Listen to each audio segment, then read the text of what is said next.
Welcome to సాస్ TV. నేను మీ అభిసన్.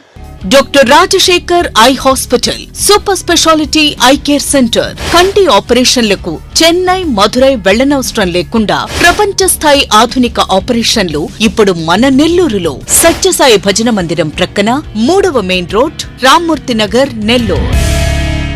గత సంవత్సరంతో పోలిస్తే ఈ సంవత్సరం వ్యాపారం ఎలా ఉందో తెలుసుకుందాం. ఎలా ఉంది గత సంవత్సరంతో పోలిస్తే ఈ సంవత్సరం మంచి ఆదాయం వచ్చిందని ప్రభుత్వం చెప్తోంది. మీరేమంటారు? నెల్లూరులో పరిస్థితి ఏంటి? గత సంవత్సరం గవర్నమెంట్ ఆధీనంలో ఉండింది, ఇప్పుడు ప్రైవేట్ ఆధీనంలో ఉంది. ఈ వ్యాపారాలు ఆశించినంత జనకంగా లేవు.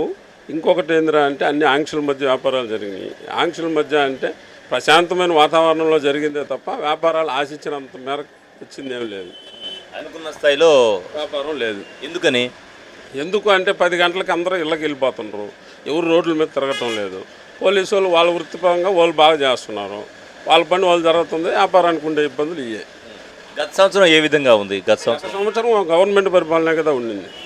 సో దానివల్ల ఏం చెప్తాం, అది అవి మనం చెప్పలేము కదండి.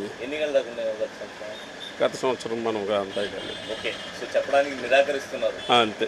ఆశించిన స్థాయిలో వ్యాపారం జరగలేదు గత సంవత్సరంతో పోలిస్తే ఈ సంవత్సరం మాత్రం.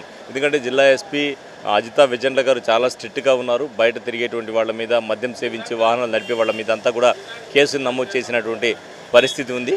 సో దీని నేపథ్యంలో వ్యాపారాలు కొంత తక్కువగానే జరిగాయి. అయితే శాంతి భద్రతల పరిరక్షణలో భాగంగా జిల్లా అధికారులు తీసుకున్న నిర్ణయానికి మేము కట్టుబడి ఉంటామని వ్యాపారులు చెప్పేటువంటి పరిస్థితి. మొత్తంగా ఎక్సైజ్ శాఖ విడుదల చేసినటువంటి లెక్కల ప్రకారం తీసుకుంటే 172 కోట్ల ఆదాయం జరిగింది. గత సంవత్సరంతో పోలిస్తే ఈ సంవత్సరం 60 కోట్ల మేర భారీగా ఆదాయం జరిగింది.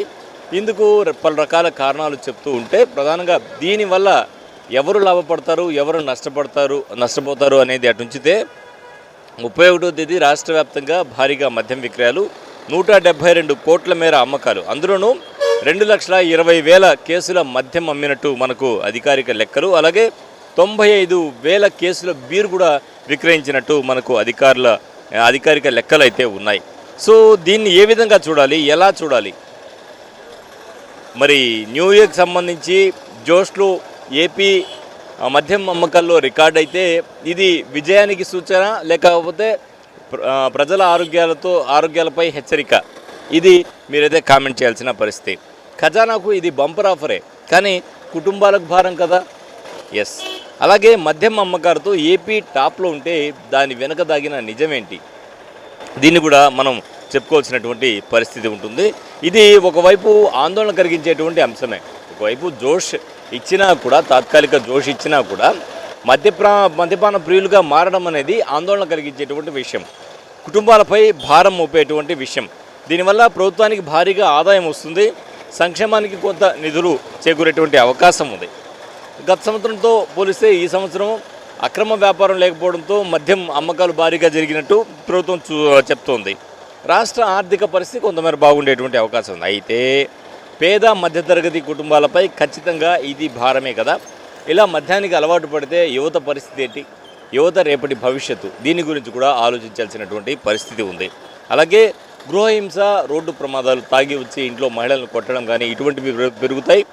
మద్యంలో వాహనాలు తీసుకొని రోడ్డు మీదకి వస్తే సరే, పోలీసులు అలాగో కేసులు నమోదు చేస్తూ వెళ్ళారు, అది వేరే విషయం. అయితే రోడ్డు ప్రమాదాలు జరిగేటువంటి అవకాశం ఉంది. అట్లాగే యువత వ్యసనాలకు భారీగా అలవాటు పడేటువంటి అవకాశం కూడా ఉంది. ఇవన్నీ పోతే ఆరోగ్య సమస్యలు, ఆరోగ్యమే మహాభాగ్యం అన్నారు పెద్దలు. మరి ఆరోగ్య సమస్యలు కూడా వచ్చేటువంటి అవకాశం ఉంది. మహిళలు, పిల్లలపై, ఇంట్లో కుటుంబ పెద్ద తాగి ఇంటికి వస్తే మహిళలు, పిల్లలపై ఆ ప్రభావం ఖచ్చితంగా ఉంటుంది. ఇలా నష్టాలు కూడా ఉన్నాయి.